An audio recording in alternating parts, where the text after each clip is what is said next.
बच्चों, आज मैं आपको ये जो कहानी है, ये प्रेरक प्रसंग में से बताना चाहती हूँ। ये कक्षा 8 की है, ठीक है।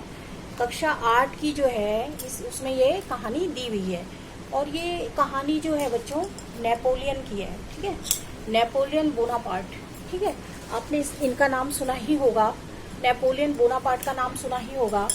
और इसमें क्या है वो बताते हैं, उनका जन्म 15 अगस्त को, ठीक है, 1759 में हुआ था, ठीक है, फ्रांस में। और इनकी जो माता थी वो इटालियन थी, ठीक है। पिता इनके वकील थे, ठीक है। और ये बचपन से ही बड़ी तीव्र बुद्धि के थे, ठीक है। और इसमें जो है कहानी देखे बच्चों, नेपोलियन का नाम विश्व के श्रेष्ठतम विजेताओं में गिना जाता है। जहां भी साहस की बात आती है वहां नेपोलियन का नाम सहज ही स्मरण हो जाता है। उसका दृढ़ विचार था कि जीवन में सफलता पाने के लिए व्यक्ति में सकारात्मक सोच का होना आवश्यक है। हमें सकारात्मक सोचना चाहिए, ठीक है। हमें सकारात्मक सोचना चाहिए, नेगेटिव नहीं सोचना चाहिए कि नहीं हमसे नहीं हो पाएगा, ठीक है। और स्वामी विवेकानंद भी कहते हैं स्वयं को अपने आप को कमजोर ना समझे। अपने आप को, अगर आप अपने आप को कमजोर समझ रहे हैं ना, तो आप अपने ईश्वर की बनाई हुई अनुपम चीज पर क्या कर रहे हो, शक कर रहे हो, है ना, ईश्वर की बनाई हुई चीज पर। देखो नेपोलियन मैंने बताया जैसे कि विश्व के श्रेष्ठतम विजय, ये कहानी का नाम है नेपोलियन की सोच। नेपोलियन का नाम विश्व के श्रेष्ठतम विजेताओं में गिना जाता है। साहस, जहां भी साहस की बात आती है वहां नेपोलियन का नाम सहज स्मरण हो जाता है। वो फ्रांस का रहने वाला था। दृढ़ विचार था कि जीवन में सफलता पाने के लिए व्यक्ति में सकारात्मक सोच का होना आवश्यक है।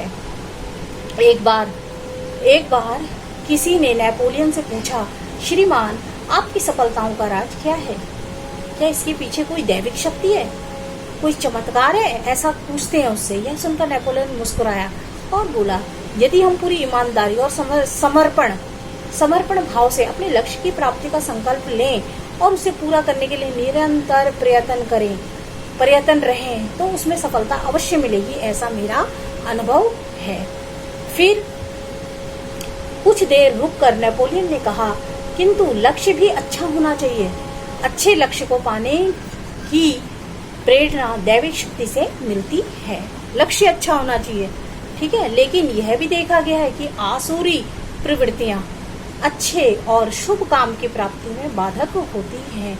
जब भी कोई हम अच्छा काम करने जाते हैं, है ना, ईमानदारी का काम करने जाते हैं, तो हमारे कुछ ना कुछ ऐसी शक्तियां होती हैं, आसुरी प्रवृत्ति, जो कि हमको उस चीज को करने से रोकती हैं और हमको हमारा मन भटकाती हैं, ठीक है। उसको प्राप्त करने के लिए वो बाधाएं डालती है।